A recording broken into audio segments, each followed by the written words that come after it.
Delict. A delict is an unlawful offence. Medieval jurists did not develop the notion systematically. Terms such as delictum, crimen, maleficium, peccatum are frequently used as synonyms. Naturally, this last word, peccatum, was not an exclusively legal term of art, but frequently recurred in moral and theological writings, where several attempts were made to draw some distinction between the notion of delict and the notion of sin. A further attempt to specify the meaning of delict was exemplified in the work of the 14th century Continental jurist Albericus of Rosciate.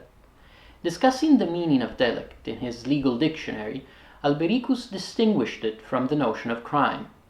Whereas delict referred generally to an unlawful offence committed with or without malice, crime acquired the more stringent meaning of malicious offence.